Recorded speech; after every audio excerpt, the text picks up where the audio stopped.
Puller Maintenance and Inspection webinar. Today you will learn how to set the load limiter on a CM Cyclone and CM 640 puller. My name is Gisela Clark. I'm the social media specialist at Columbus McKinnon, and I'll be your host for today's webinar. Presenting today will be Peter Cook. Many of you know him. He is our training manager, specializing in rigging and load securement. Peter has dedicated 15 years to Columbus McKinnon as an engineer, designing lifts, slings, and forgings. He's traveled throughout the world teaching proper rigging techniques, rigging gear inspection, and hoisting crane inspection and maintenance. We are recording the session today, and the link will be added to our YouTube channel. And don't worry, you don't need to know where that is just yet, because everyone in attendance will receive a link to it afterwards. You're going to get an email. And if you want to continue to be on the distribution list for future things we post on YouTube, you can subscribe to our channel. We have everyone muted, so we encourage you to ask questions in the Q&A pane on the right, should be on the bottom right side of your page. We'll take 5 minutes at the end to answer your questions, and those that we don't get to, Peter will personally follow up with. So thank you for your attention, and now I'd like to turn the meeting over to Peter. Thank you, Gisela, and welcome everybody, and thanks for attending today. And we'll get started.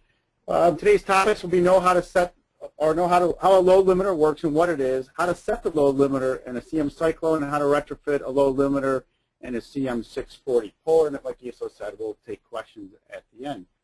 So we'll get started. I just want to make note that any time you do any work on any hoist, you do want to get the maintenance manual or the operator's manual and be sure to read it over thoroughly and make sure you understand any directions or special directions that's required. So I always want to make that point before we begin.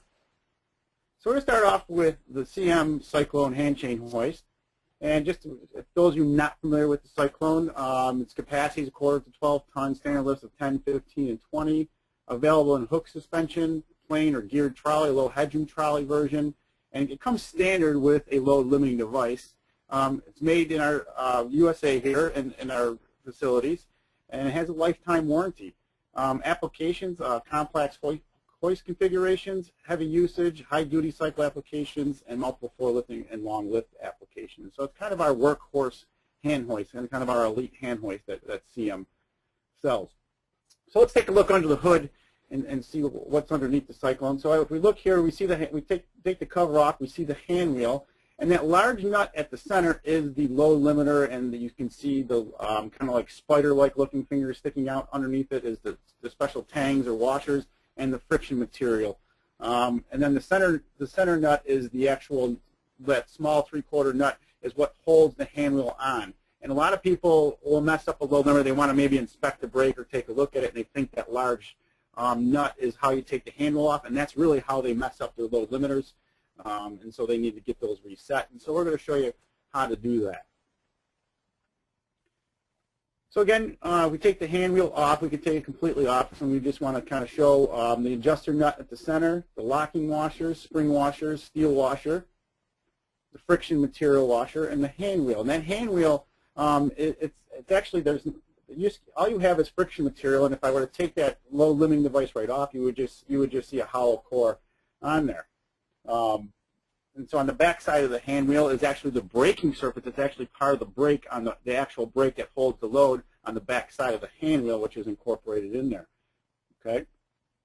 But we do not want to disassemble a load limiter if we don't have to. If everything's working properly and we're just doing a normal maintenance or inspection, and we really don't want to mess around with the load limiter if we don't have to. And so here's an exploded view of everything, with what I'm talking about, to kind of give a better idea. So there were actual pictures. Now here's an exploded view, and you can see how everything fits together.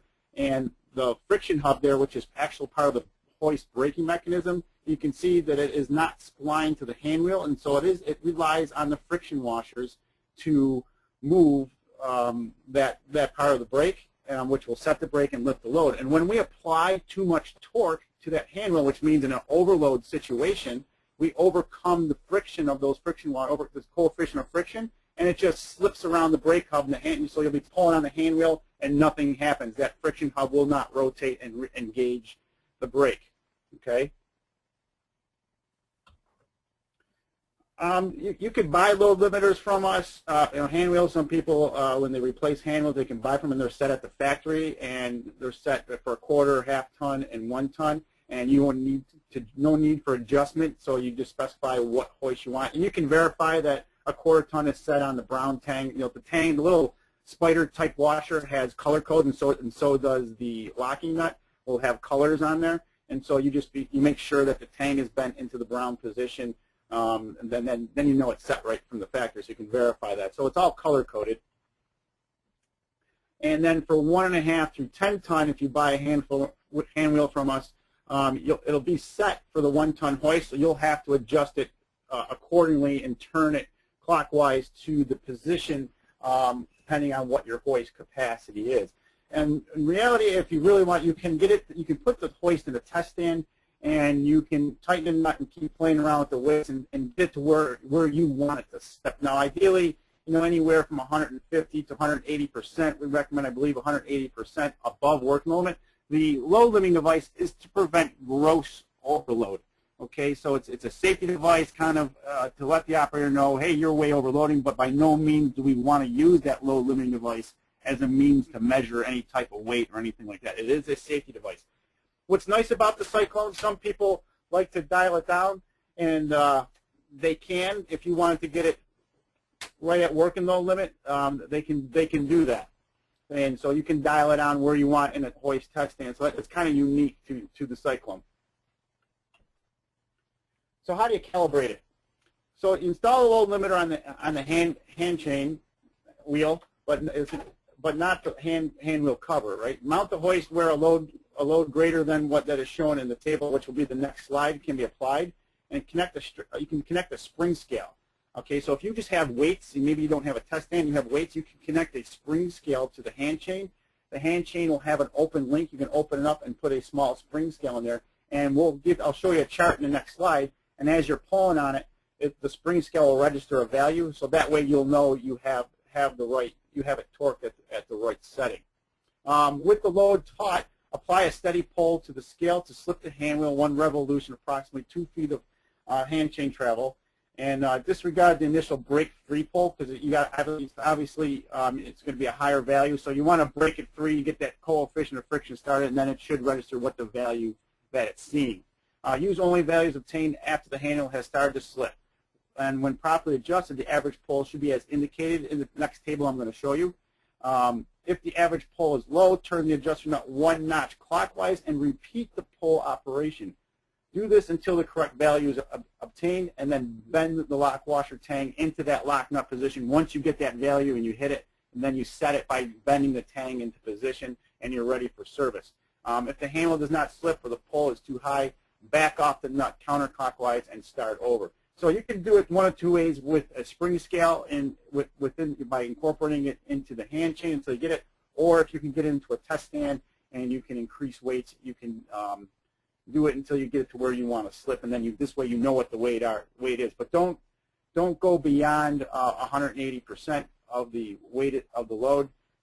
So you want to just play around with that weight and keep playing around with the load limiter until it slips with that weight, and then you can set it that way as well. So a lot of people will do it that way as well.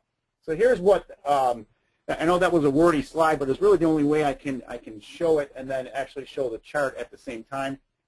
So here you can see this a little tiny spring scale incorporated into the hand chain, and then depending on the capacity of the hoist, the minimum load that you need to do that, if you're just going to lift free weights, and what the average pull to slip the load limiter, what you should be registering on that spring scale. So you just kind of use that chart as your go-by. Okay? And that's pretty much it on the Cyclone. It's a fairly easy thing. It's just adjusting a large nut, either counterclockwise or clockwise, either tightening it or setting it. What you do not want to do, absolutely do not want to do on the Cyclone, is over-tighten it so that you disengage the load limiter. That would definitely be a safety issue with that hoist if you did that. Okay, Peter, I'd like to go ahead and throw a polling question out there. Okay. All right, let me go ahead and launch it. If everybody would take a quick look. A load limiter in a hoist does which of the following? And you can just select your option. If you're on an iPad, just shoot me your answer via the question and answer pane. I don't think it works on iPad. So a load limiter in a hoist does which of the following? Stops the load from hitting the bottom of the hoist, prevents the chain from coming out of the hoist, prevents severe overloading, or reduces the working load limit of the hoist. All right, wow, this is unbelievable. We'll give you guys another couple seconds. All right, Peter, do you see the results in your screen? I don't, but I can give you the answer here. Okay, hang on one sec. All right, it looks like 96% feel that it prevents severe overloading. So Yeah, go ahead I see and it share now, with us. and that is correct. It just prevents severe overloading is what that does. And again, like I said, nice thing with the Cyclone, a lot of people would dial it in just slightly above the working load limit or even at working load limit. It's up to them if they want to do that or not, and that really prevents the operator from doing any type of overload. Then, of course, if you ever want to do a load test of that unit, you would have to, if you want to do 125%, you'd have to reset it. But 100% of load, you at least want to do a 100% load test anytime you want to perform a load test on the unit. Great. And Thank you so much. we covered that in the previous webinar that we can watch. Okay, moving forward, let's take a look at the Series 640 long handle puller. And this is a lever type tool. And those not familiar with the puller, as a lever tool can be used as a hoist, and we had another webinar on how applying in applications using that lever tool as a hoist, and so you can look at our archives and look at that. Capacity 3/4 to 6 tons, standard lifts 5, 10, 15, and 20. Has the Weston type load brake, forged upper and lower hooks and latches, lifetime warranty, again made in the USA. Applications, opening, closing railroad cars' doors, pulling plates together, pulling structural shapes together, maintenance type applications. So just a variety of uses where you can use a lever tool.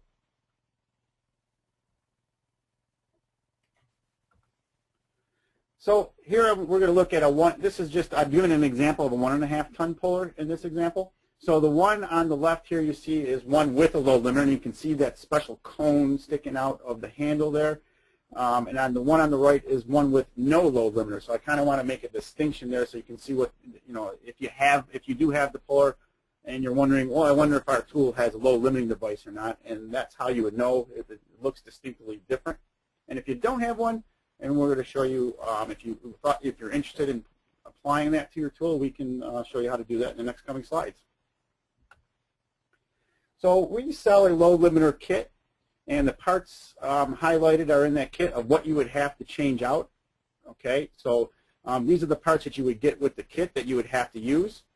Okay, and then the ones that are not highlighted, such as the brake cam key, the brake cam, the spring disc, and the brake adjusting nut are the only parts you would need left over from your existing unit. But then that kit would retrofit any load limiter, or excuse me, any puller that you get. You could retrofit it with this kit. So let's we'll take the screw off that load limiting device, and underneath that screw you'll see a bushing and a bunch of little washers of various thicknesses. And a lot of people ask me, well, how many washers are there? How do I know I have enough washers? Each load limiter is uniquely calibrated on its own. So I may buy 3 load limiters for 1.5 ton units, and I could have slightly different washer count depending on how the friction material came in. We have some tolerances on friction material, so I could have slightly different washer count. So that being said, you want to use all the washers and parts with that particular kit, and you never want to veer from those washers that we supply to you. Otherwise, that load limiter is not going to work properly. Okay, so you want to be sure so that each one is uniquely calibrated on its own individual. So we take that cone off, and underneath that you're going to see the driver cone, which is the friction material, and then the one with no load limiter, which is next to it. All you see is the brake adjustment nut for the lever ratchet. So I'm kind of showing you the differences of one with a load limiter and one without, and what that looks like. Okay, so uniquely different. And this is the parts of the driver cone that you see. So you have that driver cone which the handle engages. You can see with the teeth on there where the handle pawl would engage.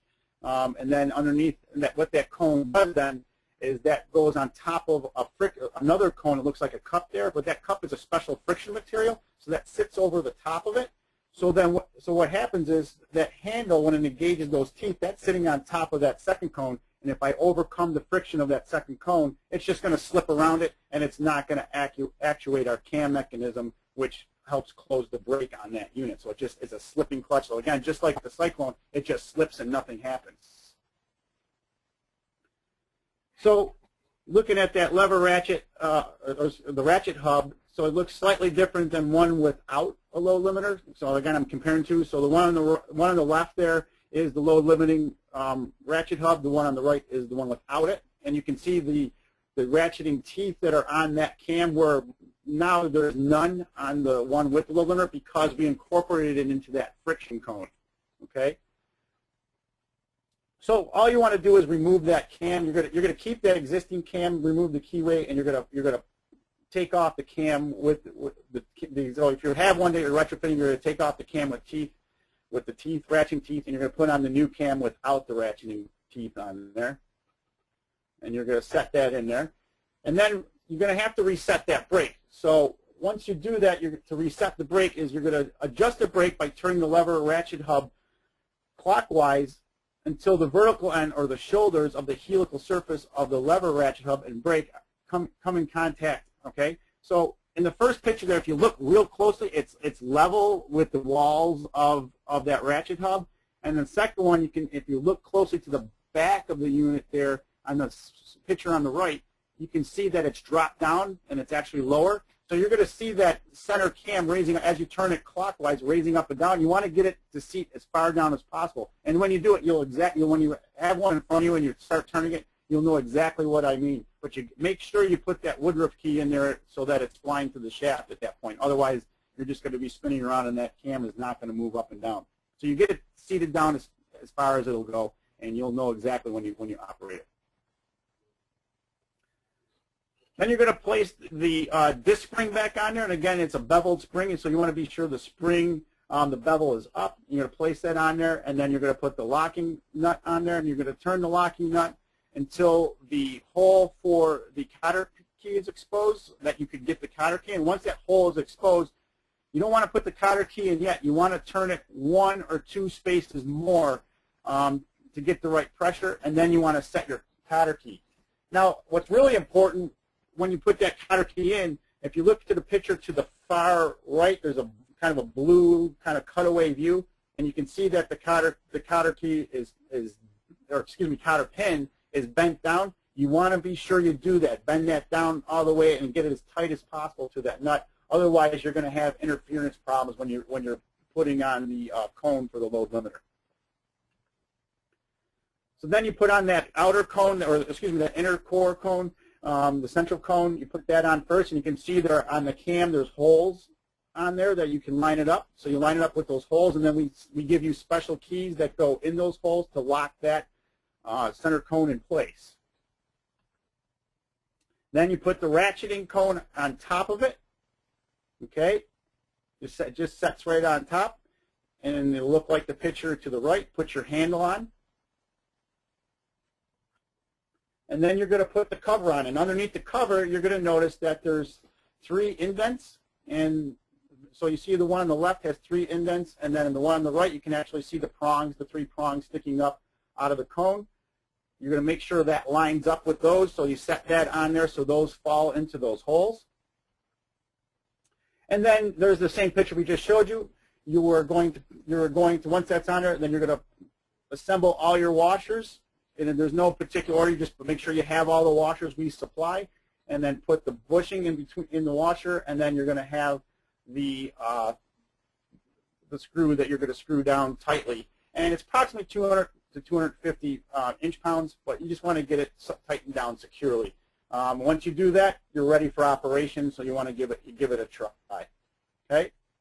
So once you get that all set and you get it tightened up, attach the lower hook to a load of 180% of the rated capacity, above the rated capacity. Now, as a manufacturer, we give you permission to do that, to set the load limiter. It's the only way you can set the load limiter. In a normal load testing situation, We would never tell you to go 180% above the load. You want to stay between 100 and 125% of the rated load. In this case, because we want to set that load limiter, we're giving you permission to go 180%, but after that, we really don't want you to do that anymore for standard load testing. Unless you feel for some reason the load limiter isn't operating properly and you suspect that maybe it's jammed up or something, you would have to go through and then take it apart, put it back together, and do the test all over, do that 180% test all over again. After this test, move the trigger to the down position and operate the lever to remove the tension from the unit. And that's important to do that. Anytime you engage a hand hoist, you always want to go in the down direction before you take it off. A lot of times you're not going to be able to remove it because there'd be a lot of tension, but in some cases it may be possible, like say if you're lifting weights, that someone comes with a tow motor and removes the weights without going in the down direction, you're going to have a locked up tool, so we don't want you to do that. So always take the tension off by ratcheting in the down, or same thing with a hand hoist, always pull it in the down direction. And that's basically how you, it's fairly simple devices, but they're devices that will save lives, that will especially on a lever tool. A lever tool, they're really a lot of times are overloaded, and so I highly recommend you put them in there. The Cyclone, it comes standard. The lever tool, it does not. You either have to specify it when you order or order the retrofit kit. Okay, while you think about your questions, and as I said, we have everyone muted today, so please go ahead and type them into the Q&A pane, which you should find on the bottom right side of your screen. If you don't see it, click on the red arrow up on top, and it should appear. And in the meantime, while you're thinking of your questions, I'm going to ask you another polling question. This one is about the puller you just heard about. The puller should slip at approximately what % above the safe working load limit while testing its functions? Should it be 110%, 125%, 150%, or 180%? All right, please go ahead and vote. Think it through, and Peter will give us the answer in a minute. Looks like it's between 180 and 125. We've got about, for those of you that haven't voted, again, take a quick look, pick your answer. Well, Peter, at 88% think 180%, and about 12% think 125%. What is the answer? So the 88% is right. It is 180% is where the load limiter should slip. Those of you that answered 125, that would be your maximum load test for future tests on the unit. If you ever want to do load testing, you never go above 125%. But for testing the functionality of the load limiter, if you suspect it's not operating properly, then you would go 180% and follow our procedures and how to do that. So that's the answer, 180%. Okay, perfect. I will close out of that, get back to the presentation. All right, a couple questions have come in the meantime, and Peter, you can just go to your question slide. All right, can we adjust it at a 50% working load limit, or WWL, sorry, a working load on the puller, you cannot. It is, like I said, it is calibrated at the factory, so you cannot. That doesn't, if you got one from the factory and it did slip at 150%, I would think that would be satisfactory. I wouldn't get all worried and say, well, geez, Peter's webinar said 180%. To me, that would suffice. But no, the puller you cannot adjust it down. The Cyclone you can. Okay, we'll take another question before you cover the trade shows. If you see a black handle on a lever tool from Columbus McKinnon, does that signal a load limiter is installed? No, it's the actual cone that's coming out of the handle. You would see that distinctive cone that it looks like a cup coming out. Almost looks like one of those styrofoam coffee cups painted black. That's the only way I can describe it. But you would see that cone coming out of the handle, where one without it would just have a flat cover plate on the handle. So it's not the color of the handle, it's the cone coming out. Okay, perfect. Why don't you go ahead and cover the upcoming classes, and we'll see if any more questions come in. Yeah, these webinars are always little tidbits of what we cover in our classes. We've done ones on rigging, and this one, of course, is on setting a load limiter. If you want to learn about rigging, we actually have one coming up next week on a short notice for those who this, but you can look where we do offer them regularly. So that's the qualified rigger course, and we go in there. You would learn how to use the tool properly and actually apply it to different things and learn how to do tensions and things of that nature. What we just covered today is covered in the CMCO chain and wire rope hoist repair technician certification class. I got to make note though, the Edmonton one, it does not cover wire rope. That was just a mistypo on my end. It's just the one in Edmonton is the CMCO chain and hoist repair technician certification, and we don't cover the wire rope. The one we cover wire rope in is the one that's only in Niagara or in our Tonawanda facility. So same thing for the one in Charlotte. That's just a typo on my end. The one in Charlotte is the chain hoist repair. So the ones we just saw here today, we would go over that, and the electric chain hoist we would cover as well. And then in November 19th to the 21st, we have a crane and hoist inspection certification class in Chicago, and there's not many seats left for that. That covers inspection of the entire structure.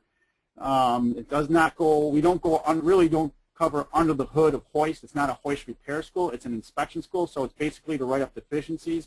So we cover trolleys and crane structures and runways and wheels and brake systems and things of that nature, so a much different class than the repair class. It's not a repair class, again, it's an inspection class, certification class. And that's, okay. I think that's what we got going on this fall. Okay, perfect.